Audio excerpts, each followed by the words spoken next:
Estimados irmãos espíritas e não espíritas,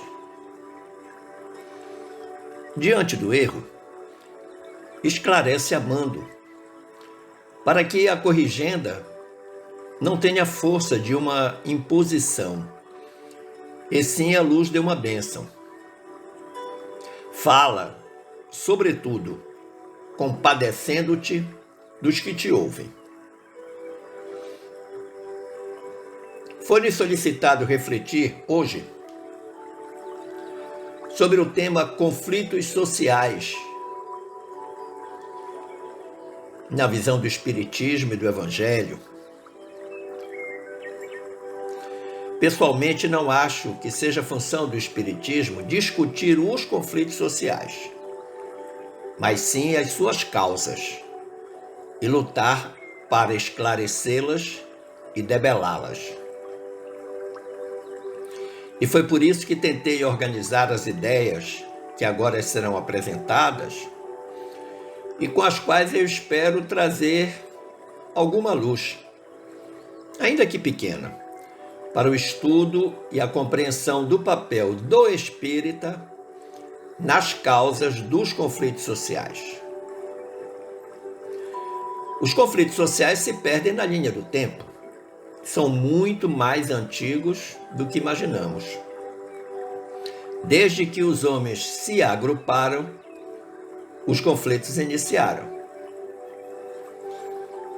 Lá na época mais remota, mais primitiva da existência humana na face da Terra, a partir do momento que os homens começaram a agrupar-se, os conflitos se iniciaram. No início, tudo era resolvido na base da força física. Algumas vezes com auxílio de instrumentos desenvolvidos pelas criaturas a partir dos rudimentos do livre-arbítrio que se delineava na psique humana primitiva. A nossa escalada evolutiva explica o que foi e o que virá.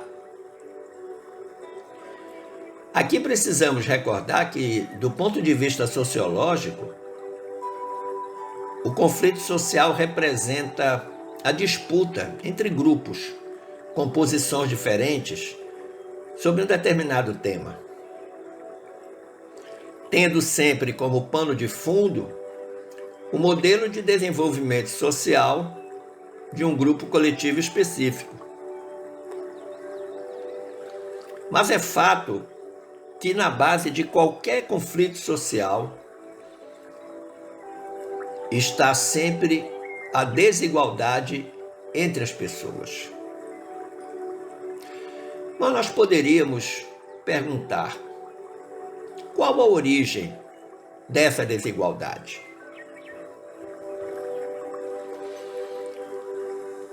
Se consultarmos a obra O Consolador, da Lavra Mediúnica de Emmanuel e Chico Xavier, na questão 55 foi perguntado: a desigualdade verificada entre as classes sociais no universo dos bens terrenos perdurará nas épocas do porvir? E a resposta foi precisa. A desigualdade social é o mais elevado testemunho da verdade da reencarnação, mediante a qual cada espírito tem sua posição definida de regeneração e resgate.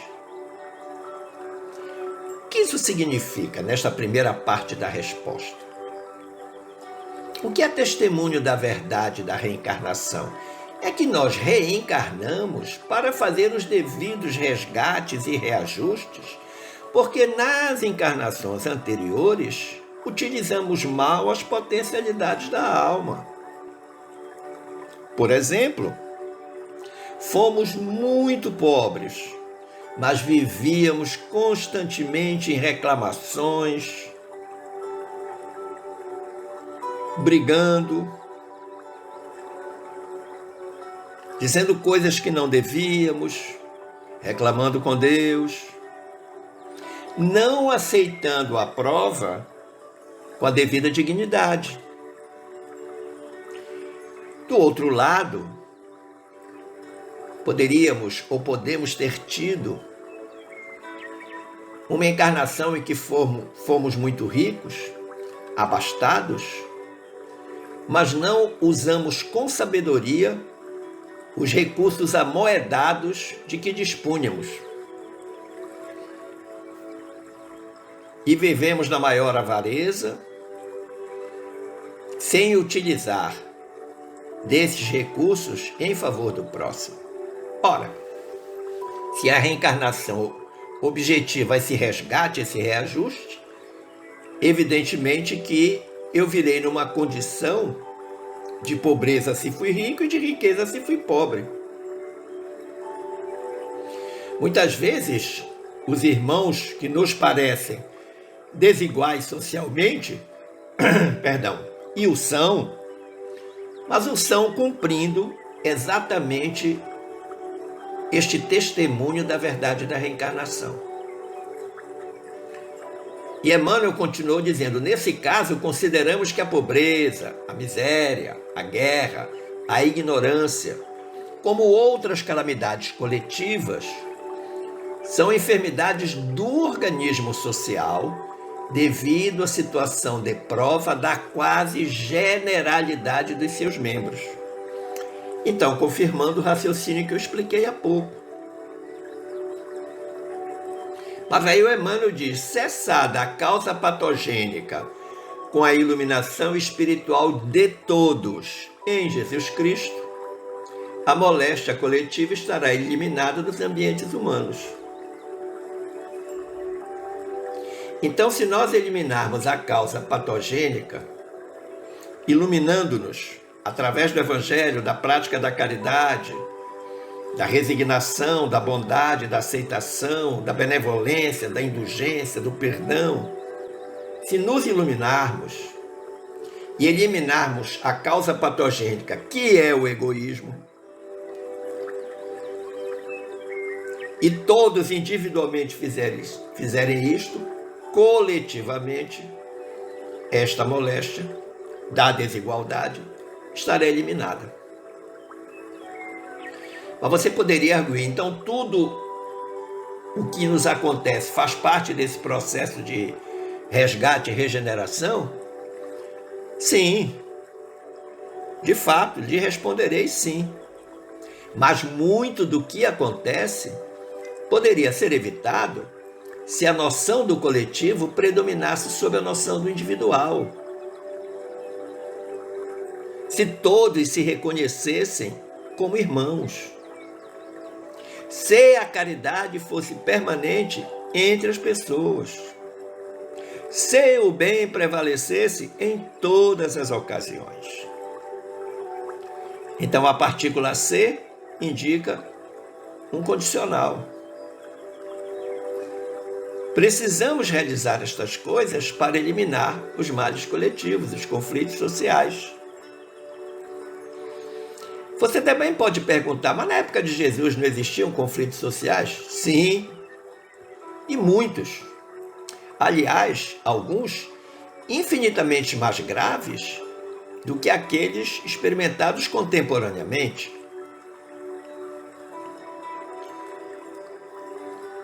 O povo judeu, o povo de Jesus, vivia duramente oprimido pelo poder romano, mas também era pressionado e extorquido pelos próprios compatriotas judeus do Sinédrio. Vamos nos lembrar que a prática de Jesus naquela época é uma prática processual. Ela é histórica e é desenvolvida a partir de ações e reações concretas. Tudo o que acontece em Jesus tem uma reação amorosa, pedagógica, instrutiva. Nada passa despercebido ao olhar do Mestre.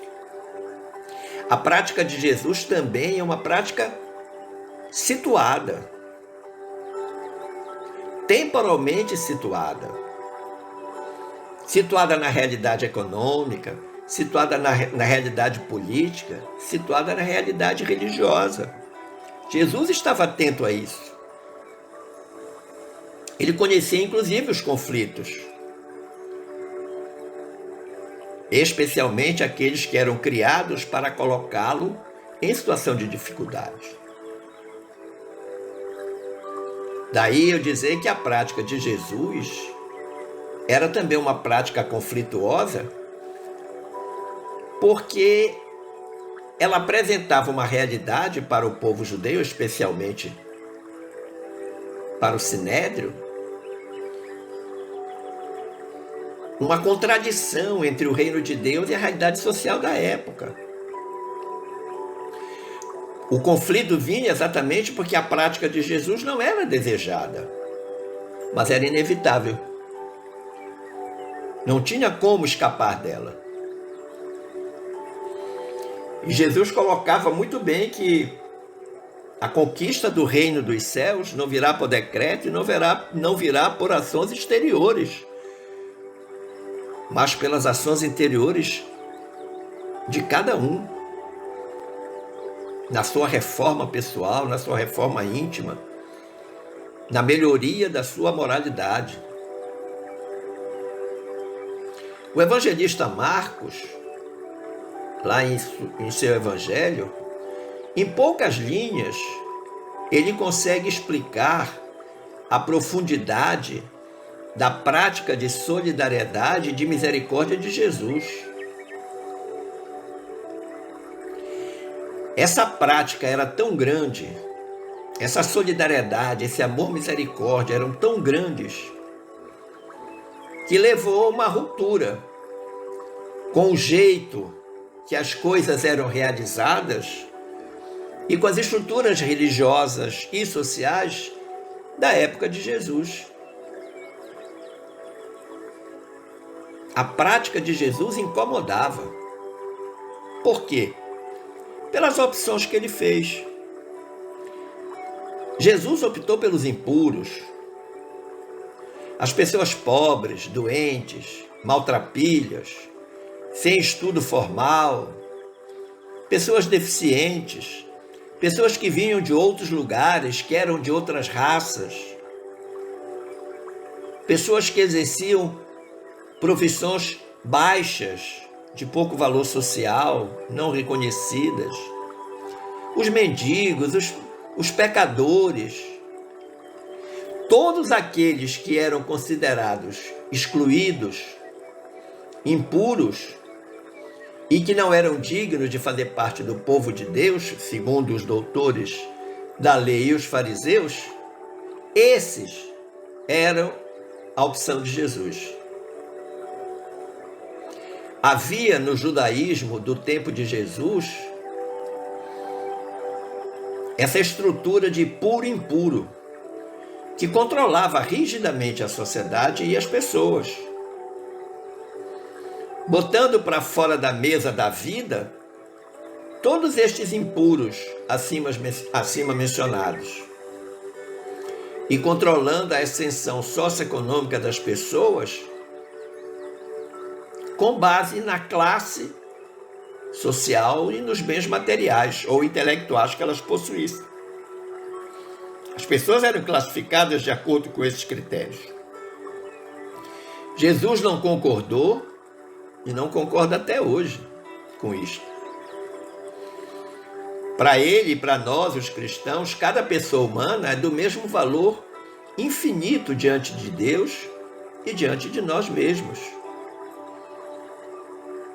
Mas as pessoas são estratificadas segundo a sua classe social.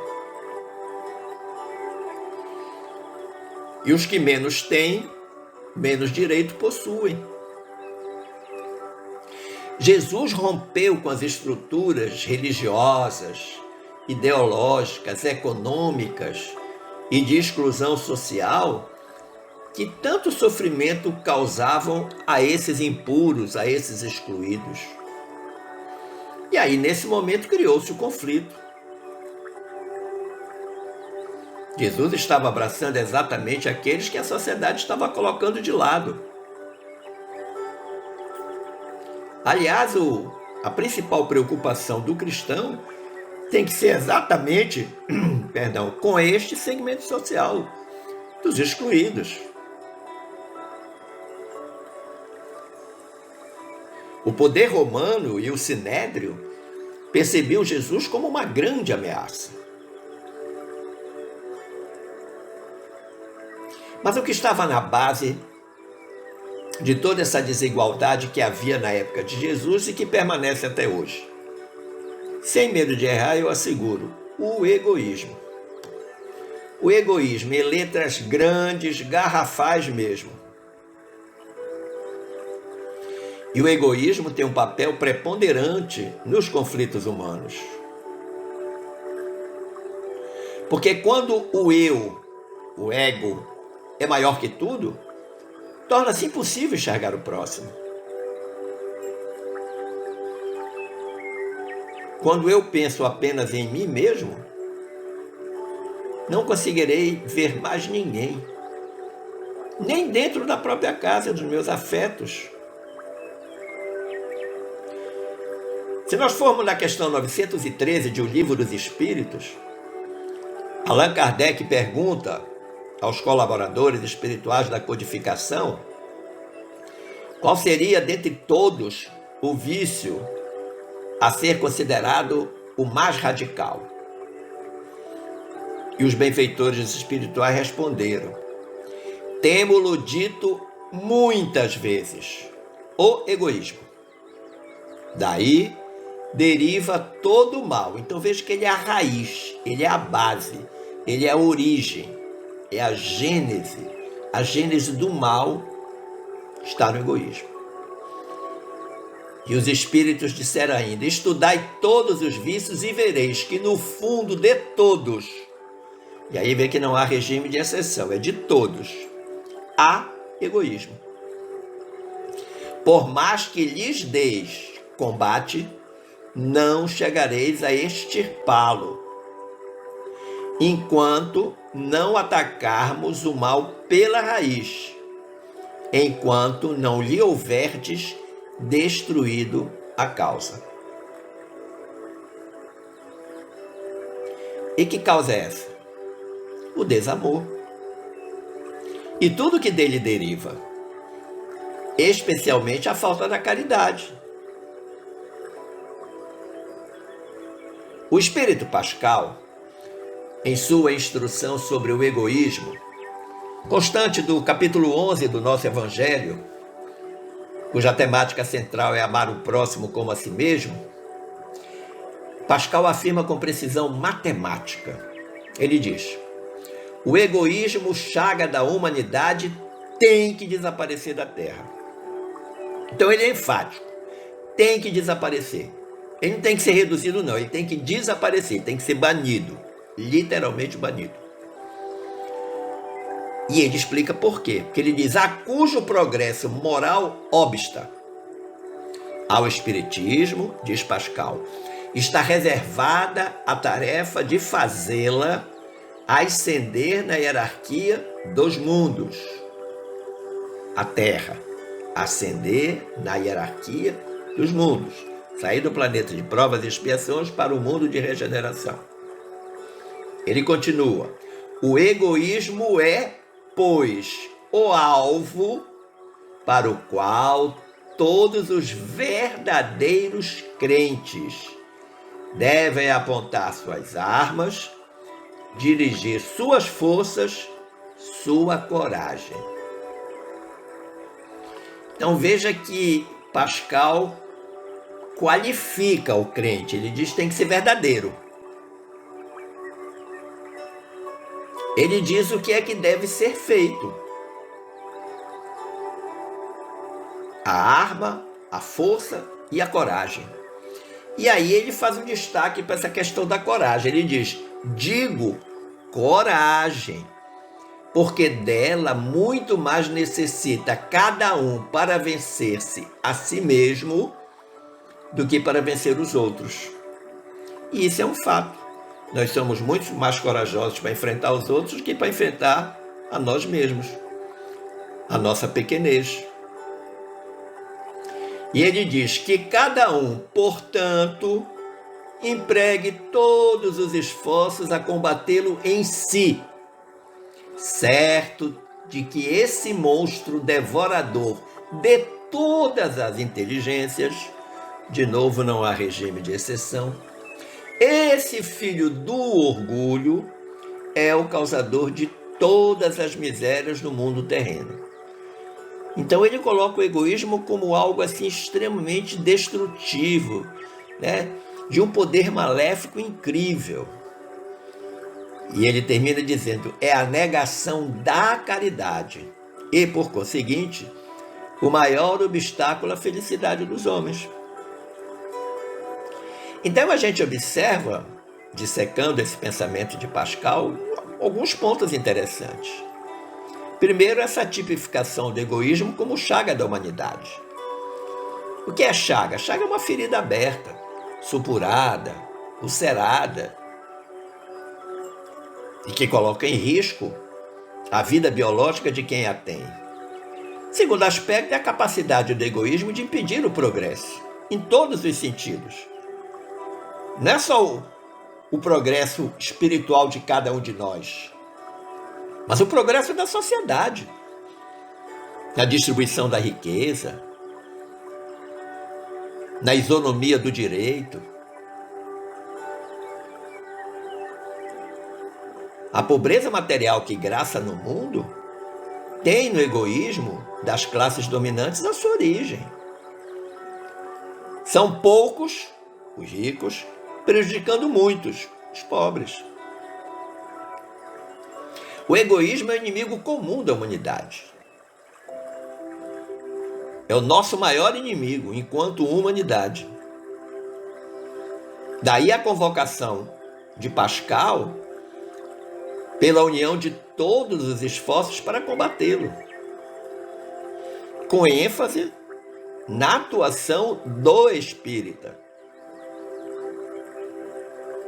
que mais esclarecido não pode acovardar-se nessa luta. A gente também percebe na fala de Pascal que antes de combater os sistemas, nós temos que combater a nós mesmos. O egoísmo social é resultado do egoísmo individual de cada um de nós, que faz parte desse tecido social.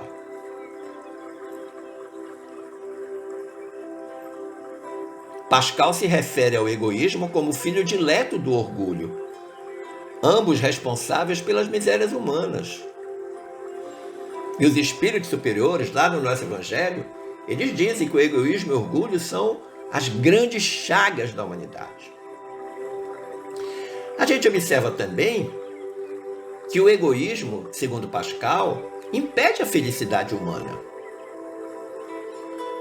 posto que ele atenta contra a lei de justiça, amor e caridade e desvia o homem do seu desiderato, do seu objetivo, porque atenta contra a lei natural, aquela que está referida na questão 614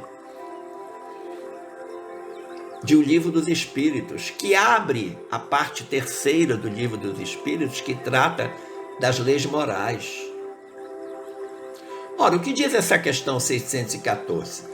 A lei natural é a lei de Deus. É a única, verdadeira para a felicidade do homem. Então, dois aspectos singulares. É única e é verdadeira. Indica-lhe o que deve fazer ou deixar de fazer. E ele só é infeliz, o homem, quando dela se afasta.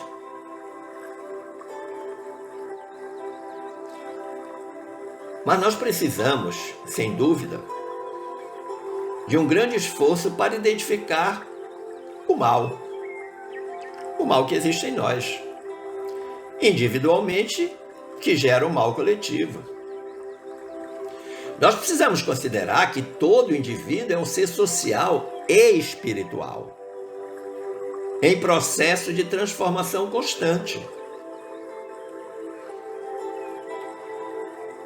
Nós somos um espírito que se reveste de um corpo físico para viver entre outros corpos físicos, que são habitados por espíritos iguais a nós. Agora, esse processo de transformação,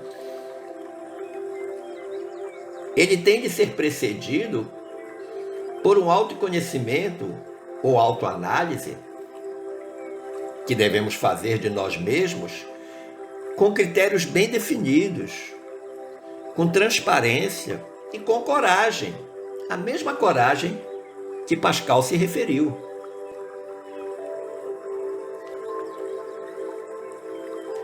É fato que o mal é a ausência do bem. Da mesma forma que a treva é a ausência da luz, o frio é a ausência do calor. E o mal acontece toda vez que nós nos afastamos do que eu chamo bem viver. E o que é bem viver? É um viver de acordo com as leis divinas, resumidas num substantivo: amor. Isso é bem viver, que é diferente de viver bem.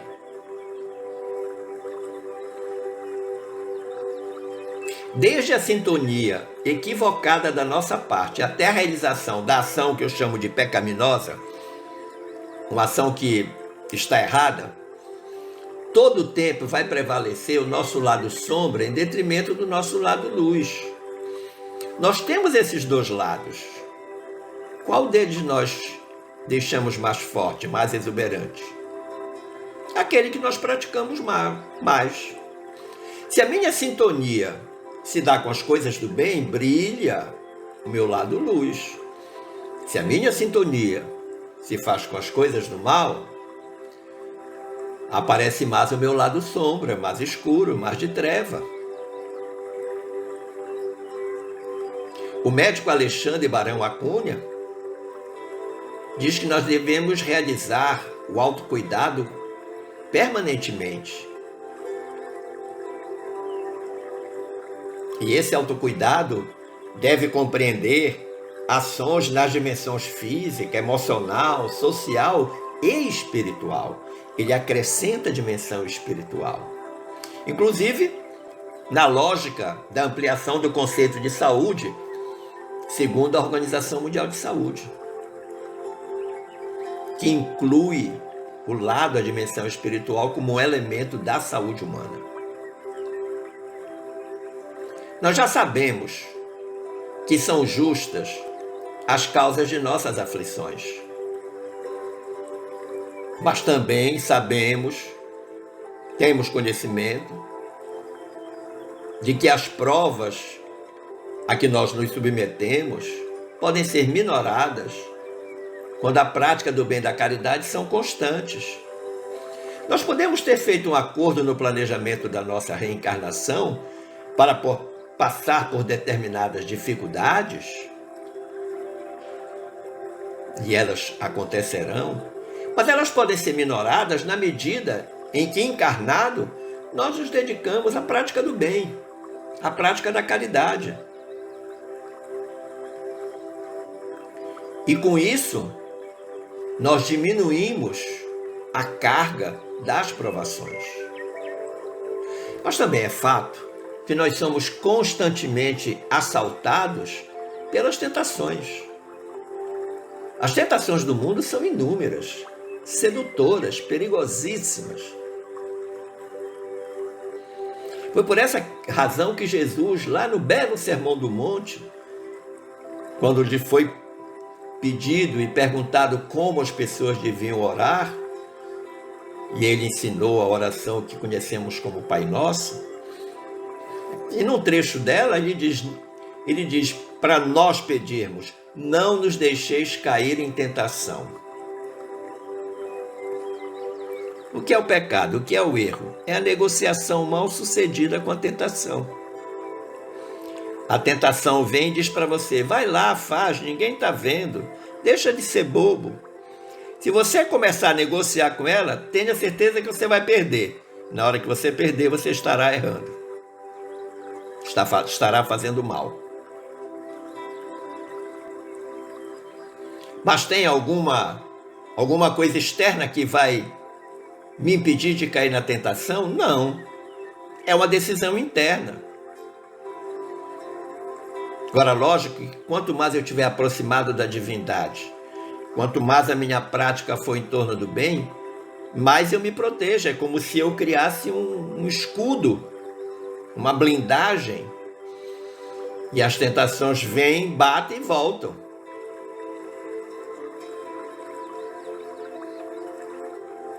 Devemos perceber que o verbo indica que a responsabilidade do cair e do se levantar é nossa. Há um ditado aí que circula entre os cristãos de que o cair humano, o levantar é de Deus. Não, o levantar é humano. A participação de Deus na ação protetiva só poderá acontecer se houver um alinhamento vibratório entre as partes, entre eu que caio e a divindade.